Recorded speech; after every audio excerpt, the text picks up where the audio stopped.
12th house 12th house discussions with our host, AI generated internet facts. Today we're going to do a debate about the 144,000.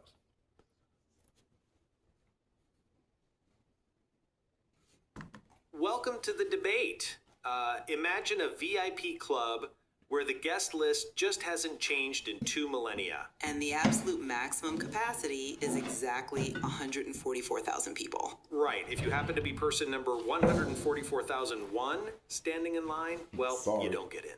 It is a pretty harsh door policy. Very. But today we are dissecting a number that has honestly haunted religious texts, ancient calendars, and esoteric traditions for centuries. 144,000. And specifically, we are looking at whether this highly specific figure, which most famously anchors the book of Revelation, is intended as a literal, precise mathematical statistic of individuals. You know, a hard cap on a spiritual elite. Exactly. Or, on the other hand, if we should be reading it as a vast symbolic cipher representing ultimate spiritual completeness. And this debate emerges directly from our source material today. Right. I will be arguing that the number is a rich theological metaphor for ultimate spiritual completion. And I'll be arguing that specific textual contrasts, along with historical religious applications, really demand that the number be read as a definitive, literal count of individuals with a distinct destiny. Now, I'll be arguing the fact that this can even be argued, and now when we look at biblical text like this guy wants to do, it has all these exact character descriptions which will determine whether you are part of the 144,000 and who is part of the 144,000. And I mean, he'll go on to discuss how a lie never left their lips. Well, everyone lies. So count yourself out on this one right away. They're all virgins. Okay, well, we were all there at one time, but how many people do we really know in this world that are actually virgins? And let's even go deeper on that. The creator of this world created everything and everybody with reproductive organs, okay? Attractions to the opposite sex, all the ingredients needed for procreation to be, I would say, either number one or number two on the list of exactly what we're supposed to be doing here. So to say they're all virgins, I mean, that just goes against your all nature, not only your human nature. So it really seems like biblical texts do a lot to do everything they need to do to discount every sort of human being from ever having anything to do with the 144,000. So it's by that discernment we can see the information is flawed in biblical text. But this is biblical text we're talking about. Of course, the information is flawed. He'll also go on to argue that, well, when it's so exact, we are obligated to, take it literally. How many Christians have told us you cannot take the Bible literally? How do they know this? They've read it. You cannot take it literally, but figuratively or metaphorically, yeah, it fits a lot of pieces and connects a lot of dots. But there are bigger pieces to that story than that story ever added. But in any case, through basic discernment, what we know, what we see about the hypocrisy in religion and things like that, we can boot this up to it's probably both of what they're talking about and a little bit of something they will never mention to you. And, well, hell, let's go on with the debate. So to start us off, I really read the 144,000 as essentially a masterful mathematical poem. A poem? Yes, a poem. It's an architectural blueprint of spiritual totality. Ancient texts, especially apocalyptic literature, use numbers to convey theological messages. They aren't writing strict census data. Well, you see it as poetry, but I look at the textual contrasts and the historical applications of this number, and I just see a definitive threshold. A literal threshold, you mean? Exactly. When a text goes out of its way to establish a highly specific, calculated head count, especially when it actively contrasts that head count with an unnumbered multitude, we are obligated to treat that boundary seriously. But let's test. Now, Now let's just argue that right there. I'm sorry. Where did we read that? Where did we read that we're obligated? So was it the 11th commandment? We haven't read that. No one has said that. This guy has literally fabricated a hard line that we are obligated to follow in something that where what he's referencing can't even really give you a full description of. So, well, is AI trained to do that? It's trained to look at information. It's trained to just, kind of discern that and argue it. But the fact that Christianity can have all these exact dead-on personality traits of the 144,000, but yet can't tell you really what they're going to do here or what they're really doing here, or what the real intention, the why is all about. What's the why of it all? But we ain't got that. But we do have some descriptions which will immediately eliminate you from even being a contestant. And that's just, that shows you right there, the Bible's there to mislead you from seeking this sort of information, which is exactly why you need to seek it. And the fact you are seeking it already kind of answers the question on who is the sanctioned souls of the 144,000. They may go on to talk about, well, then they'd have to count everybody that lived and everybody that's ever lived. And, well, no, it's a recycling process. It's a circle. Energy doesn't die. I mean, this is understood by Christians, New World, and just people with, half a fucking brain. It's understood by that. It makes sense. But nothing's, proven in fact. And I mean, if one thing I can say about our Creator, he's definitely a God of debate, because he ain't coming down to vouch for nobody. So we just gotta figure it out. Let's continue. Test that idea of boundaries by looking at how this number is actually built. If you read early Christian apocalyptic texts like a modern spreadsheet, you are going to miss the entire point of the literary genre. I mean, they weren't demographic reports, sure, but... Right. The number 144,000 is not a random statistical draw. It is meticulously constructed through the mechanics of biblical numerology. Because it breaks down perfectly into 12 times 12,000. Exactly. But the why is what matters. In this tradition, the number 12 represents administrative totality, or the people of God. Think of the 12 tribes of Israel or the 12 apostles. Right. So to get to 144,000, that base number of 12 is squared. And in ancient literature, squaring a number isn't just a math problem. It's an amplification of its core meaning. It's a way of saying, the ultimate absolute version of this thing. Okay, and then the 1,000. Then you multiply it by 1,000. Historically, 1,000 was a standard ancient Israelite military unit, but symbolically it denotes immensity. So you have the people of God squared to perfection, multiplied by an immense magnitude. So you're saying It is a spiritual who's who. It is God declaring ultimate unity and restoration, not a limited seating capacity in heaven. That mathematical breakdown is elegant, I'll give you that. But treating it purely as a metaphor strips the text of its intended dramatic tension. Let's actually examine the specific mechanics of the text in Revelation chapter 7. Okay, let's look at it. The author explicitly notes hearing the precise number of those sealed, 144,000. But just a few verses later, in Revelation 7.9, the text pivots. It contrasts this exact group with a second entirely different demographic. The great crowd. Right, the author describes a great crowd which no man was able to number. Now, think about how literary contrast works. If 144,000 is merely a symbolic stand-in for a vast, countless totality, Which it is. but then contrasting it with a group that is literally countless makes zero sense. Now hold up right there. Did you just make a dumbass point? Because I'm sorry, you throw 144,000 people in any area. Are you able to just look at that? Oh, there's about, let me see, 1, 2, 3. I'd say 144,000 people here. No, you're contrasting. It's an uncountable number. 144,000 great in a crowd? You ain't counting that. So how are you making a question of what you just read as a definitive answer? You know what I mean? Both of them correlate. You're not going to be able to divide that to try to confuse people. it makes no sense at all. What? The point you're trying to make, or the fact that 144,000 people are very hard to count? Almost pretty much impossible. It's the same thing. Let's move on from there, because that was a shit point. I can't believe AI is even introducing that. But hey, just, keep your eyes peeled.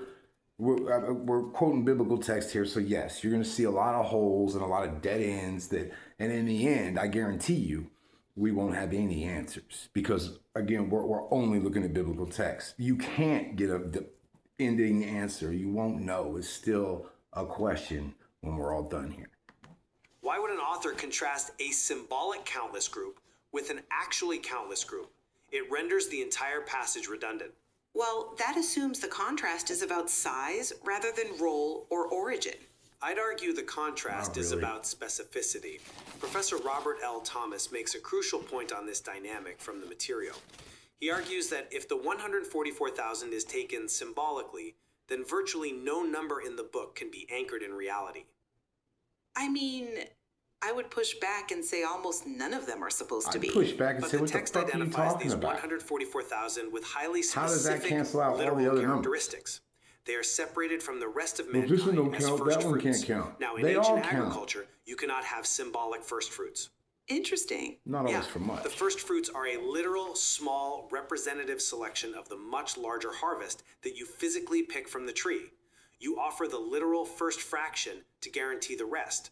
If we dissolve their number into a vague metaphor, we dissolve their unique, measurable identity. I really struggle with the idea that we must demand mathematical realism from a text that actively defies it at every turn. You bring up Robert Thomas asking if any number in the book can be taken literally. Right. If one falls, they all fall. But No, we are talking about a that's book not that true. describes a demonic cavalry of exactly 200 million troops in Chapter 9. It claims exactly 7,000 people die in an earthquake in Chapter 11. These aren't actuarial tables. Well, but Let's look closer at the 144,000 though.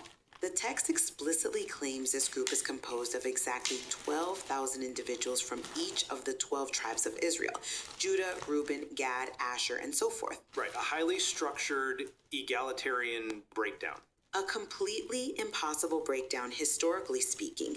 10 of those 12 tribes effectively vanished from the historical record during the Assyrian captivity in 722 BC. Well, genealogies get lost, sure. But by the time Revelation was written in the late 1st century, the distinct tribal genealogies for groups like Simeon or Naphtali simply did not exist. You could not literally find 12,000 pure descendants from the lost tribes to fill this quota. Okay, but So the author is doing something deeply theological here. By claiming 12,000 from every single tribe, including the lost ones, it's a vision of divine restoration. God is saying, I have my children back in full strength, and not one is missing. it's a profound shout of victory, you're saying. Exactly. Demanding a literal headcount out of that ignores the historical reality of the lost tribes. But you are assuming the divine author is bound by human genealogical record keeping. A literalist would argue that's totally irrelevant to an omniscient creator. I mean, maybe, but Let's pull this out of the first century context and look at how this operates psychologically. You argue that the breakdown is a poetic device of restoration, but mathematical elegance doesn't preclude a number from functioning as a literal, hard threshold in the real world. how so? In fact, a specific number fundamentally alters human behavior in a way a metaphor simply cannot. Meaning it creates an artificial sense of scarcity? Meaning it creates specific, consecrated urgency. Look at the Jehovah's Witnesses. Their theology flawlessly operationalizes this literal reading into a two-tiered system of salvation. Right. The anointed class? Yes, they believe that exactly 144,000 faithful Christians, anointed from Pentecost 33 AD to the present day, will be resurrected to heaven as immortal spirit beings to rule as kings and priests. This is the little flock. And everyone else is the great crowd on earth. Exactly. Everyone else will live forever in a restored paradise on earth. This isn't just an abstract theory, you know? It dictates the literal mechanics of their church structure. They physically track this number every year at their memorial service, right? Like they count the people who partake of the bread and wine. They do. It is an active, ongoing census, and the logistics of it are fascinating. As of the 2025 data from the Watchtower Society, around 24,600 witnesses worldwide claimed to be of the anointed remnant of the 144,000 still alive today. Wow. The governing body itself claims to be part of this literal cohort. When you have a hard cap, it defines who holds authority, who performs what rituals, and how close you believe you are to the end of the timeline. But doesn't that reduce divine salvation to a cosmic toll booth? I mean, a system that simply shuts down the moment car number 144,000 rolls through? A toll booth is one way to phrase it. The metaphysical weight of the number is just so much heavier than a VIP get. All right, stop right there. Let's not get caught up on the physical of this. If 144,000, by saying that is the sanctioned soul, that's it. Everybody else is an NPC. You even said yourself, 26,000 of the religious followers who believe they're there, that's only 26,000 people. You try to get 144,000 people to agree spiritually on something and all like the same page. You're not going to find it.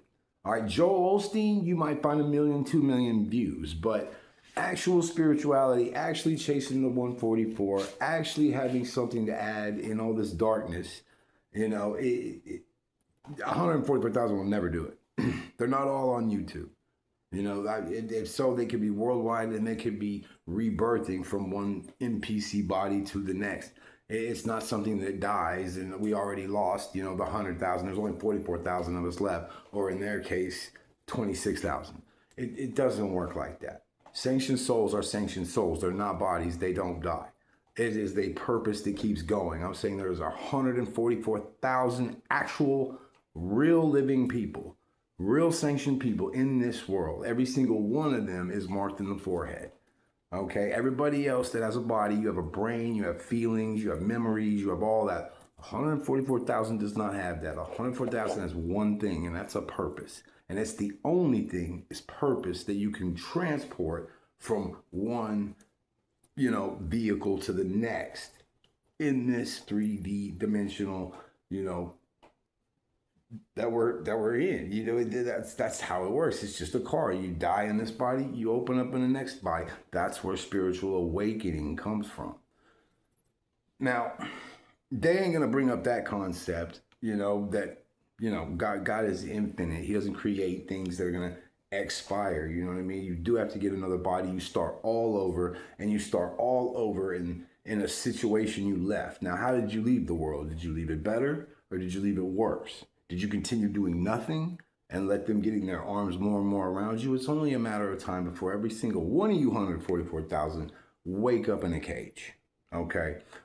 But as today, after all these years, we can basically assume one thing. We're still free. They haven't won yet. So somebody's stopping them. We're winning somehow. Guest list. In biblical numerology, 12 is the product of heaven, represented by the number 3, and earth, represented by the number 4. Okay, merging the earthly and divine. Right. Now listen to what they just said right there. Biblical numerology. What is that? It's numerology. Numerology is connected to New Age. Okay, the planets, all that. Everything that biblical text will tell you, you're going to burn in hell if you seek that stuff. They totally cross it out. Biblical texts take the position of defining for you what of God's creation is good and okay for you to know, and what of God's creation is evil. Like, who the fuck are you? You know what I mean? To speak on God's creation and tell me I can't do it. Well, you're a person that writes biblical text. It's exactly who you are. So, man, it's almost... We know we're listening to bullshit, but through this bullshit, we have to dig through it, because it's through this darkness, these lies, these bad AI points they're trying to make, where we bring the light, because the light came out of darkness. Darkness didn't come out of light. So we have to dig through this shit to put together our own opinions, to think for ourselves, and realize the very common sense truth. It's not this complicated. It's really not. And if it starts to get this complicated, we have to start taking the Bible literally, or even bringing it in as a reference book. We're already doing it wrong. But let's continue to do it wrong. And when you bring in the number 10, it signifies totality. Cubing the number 10, 10 times 10 times 10 to get 1,000 represents perfect, uninterrupted symmetry. So it's layers of meaning. Exactly. By combining these concepts, 12 times 12 times 10 cubed, the authors are layering symbols of heaven, earth, and infinite totality. It is a way of writing perfect, unblemished completion in the language of mathematics. So you think taking it literally is missing the forest for the trees? Treating it as a strict maximum occupancy feels like looking at the Mona Lisa and only analyzing the chemical composition of the paint. I understand why the toll booth analogy feels limiting to you, but you are underestimating the psychological power of the toll booth. Let's look at a more extreme historical example from our source material. The Christian Skopsy sect in 18th and 19th century Russia. Oh, right. The radical The mystics. what? Extremely radical. They believed that the fall of man was entirely rooted in physical lust. Their theology demanded extreme physical purification, specifically literal castration, to return to an Edenic state. But the engine driving their entire movement was the number 144,000. Wait, they tied their purification rituals to that specific count? Completely. They believed the Messiah would not return and the apocalypse would not trigger until their ranks of purified members reached exactly 144,000. Oh, wow. It wasn't a descriptor of how complete they felt. It was a cosmic quota. Every new convert wasn't just joining a community, they were physically clicking the counter one number closer to the end of the world. That is intense. That is the power of a literal threshold. If it's just a metaphor for a lot of complete people, the specific actions required to join that number become vague. A literal cap creates a mechanism for cosmic change. A mechanism? Sure. But I think that is exactly where the literal interpretation traps itself. It assumes the mechanism is counting human heads. What else would it be counting? Let's widen the lens globally, because 144,000 transcends Christian eschatology. It operates as a universal archetype across human history, particularly regarding time and cosmic order. Take the ancient Maya long count calendar. Oh, right. Shifting away from the apocalyptic texts. Yeah, because the Maya didn't use our base 10 math. They used the vigesimal or base 20 system, intertwined with base 18 to track the cycles of the universe. And their wager cyclical turning point, the Baktun, hits this exact number. Precisely. Let's break down the math of how they got there, because it's brilliant. In their system, 1 day is a kin. 20 kins make a yunan, which is 20 days. 18 yunals make a tun, which is 360 days, roughly a solar year. Okay, tracking the sun. 360 Then they switch days, back which to is base what? 20. A 20 perfect sphere. tuns make a katun, which is 7,200 days, and 20 30 katuns days a make month, baktun. 12 months. If you multiply that 360 out, 20 degrees. times 18 times 20 times 20, a baktun cycle is exactly 144,000 days. Which is roughly 394 tropical years.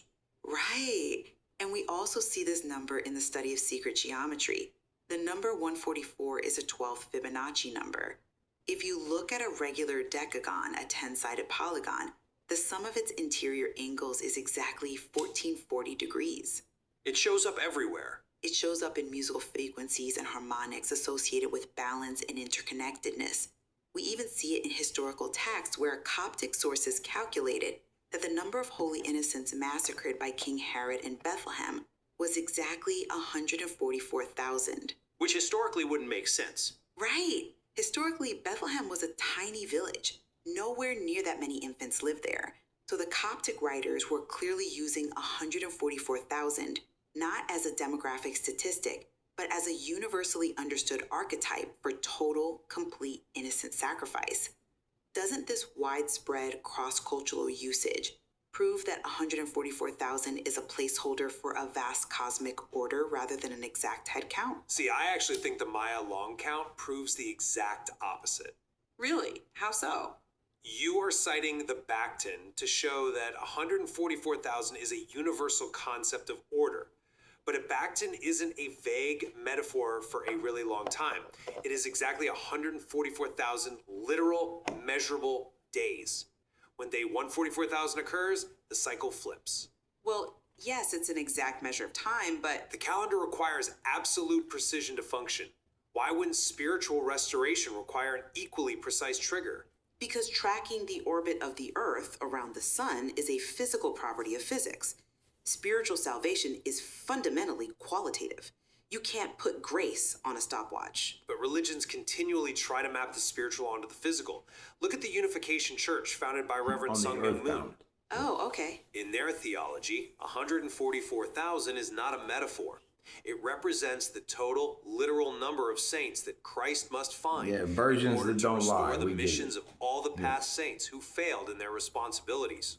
So again, a literal quota. Yes, they view it as an exact cosmic requirement needed to lay the foundation of victory over Satan's world. If the universe operates on precise mathematical frequencies, like the speed of light or the pH balance of water, it is entirely logically consistent for a theology to require a precise literal mass of individuals to trigger a global shift in consciousness. That comparison to physics is fascinating, but human beings are not days on a calendar, nor are we frequencies of light. We are physical entities, though. Sure, but when the author of Revelation talks about the 144,000, they aren't just reciting a number. Yeah. They are describing the character of the faithful. The text says, these are people in whose mouth no lie was found, who are blameless. The number is the shape of their unity. The shape, huh? Yeah, it's the geometry of their faithfulness, not a strict limit on their membership. The text itself establishes the limit, though. We have to reckon with the fact that these 144,000 are designated to sing a new song before the throne that literally no one else is permitted to learn. They are granted a distinct role. The first fruits again. Exactly. We go back to that idea of the first fruits. You can argue the theology is expansive, but the mechanics of the text are exclusive. This cohort is chosen for a specific, elevated destiny that is fundamentally different from the vast, unnumbered multitude. It is an elite vanguard. Which really brings us to the core tension of the material. If we step back and look at the architecture of the arguments, taking the symbolic approach means viewing the 144,000 as a meticulously constructed mathematical metaphor. Right. By weaving together the numerology of heaven, earth, and totality, the tradition emphasizes ultimate unity and wholeness. It is a way of describing a perfectly restored spiritual family, unbroken and unblemished, where the focus is that. on the completeness of the group rather than the physical counting of bodies. And if we respect the literal boundaries set by the texts and the traditions, we have to treat the number as a specific, measurable threshold. The threshold. Yes. The deliberate textual contrast with the unnumbered multitude, combined with how this has driven human behavior, from the psychological weight of the Skopje sect, to the active logistics of the Jehovah's Witnesses, to the exact mechanics of the Maya long count, demonstrates that 144,000 functions as a definitive cohort. They are a literal group chosen to trigger cosmic change. It is incredible how the same digits can build two completely different worldviews. Yet, there is a distinct point of convergence between them. What do you see as the overlap? Whether interpreted as a sweeping poetic symbol of divine completeness or as a precise literal census of an ultimate spiritual vanguard, the number 144,000 consistently designates a consecrated group. That's true. In every tradition we've explored today, that number represents a cohort intended for a superior destiny. They serve as the catalyst for awakening and transformation, They really do. measured by a census. And that is why pulling apart the mechanics of these ancient texts matters so much. When you allow the literal interpretation to aggressively challenge the symbolic one, it sharpens how we understand the human attempt to quantify the divine. Right. The math reveals the psychology of the believer. The authors of these texts were operating with a level of mathematical and theological sophistication that frankly demands rigorous attention. Whether it's the vigimasimal astrologers. base of the Maya or the layered numerology of first-century apocalyptic writers, there's always a deeper mechanism at play. The question ultimately comes down to what you believe that mechanism is designed to do. When you look at the number 144,000, are you seeing a precise, impenetrable boundary line drawn in the sand? or are you looking at the mathematical formula for infinite completion? Is it a quota or is it a canvas? Exactly. And we'll leave that for you to decide. Well, I mean, the number itself, we have one. You know, I am one thing. You know what I mean? And then 4, well, these are completions. 44. I mean, there are certain life path numbers like 11, 22, 33, and some would argue even 44, which is the, yes, completed conscious. Well, 1, 4, and double 4 is a completion. It's a house. It's Cancer. Cancer is the first intuitive sign. You know what I mean? It, represented by the crab. This is in the sea. So this is making reference to the unseen and the deep, the unknown. So you got 2 4s. So 1 doubled by 2 4s, and then 3 zeros, by the power of 3. And what are these zeros? Well, they're a continuous 360-degree circle. You know what I mean? And so even within the number itself, that frequency would get defined by somebody thinking about numerology, the meanings behind the numerology of it, and just looking at the number itself. It's like an intergalactic language, because intergalactic people don't always speak your tongue. You know what I mean? But everybody speaks these numbers, these sounds, these frequencies, these currents. They remain the same no matter what tongue you speak in. So yeah, no, by looking at it here, yeah, I believe they're both correct. They went a little off on a tangent, but yes, it has symbolic, and it connects to absolutely all of that. And it does, because both were able to bring in whatever weird point they wanted to make. But, they could all talk about the personalities of the 144,000, but they really don't, they can't speak on how everything ends up. So we can predict the future, which is exactly what the Bible, denounces in its culture, yet it does in Revelation. It literally does predict the future in Revelation. So, and that's where you see the 144,000 come in, but then it just kind of fades off as far as what they do. So yes, we can predict the future, but the outcomes of that future can always be swayed. And that is what the 144,000 could do. You have your matrix, you have your darkness, you have your biblical scriptures, which are literally, about as good as Wikipedia, only less understandable. It is a question. But if you're even asking it, welcome to the club. You're in. This has been the 12th house discussion. We're going to leave it at that. Good night.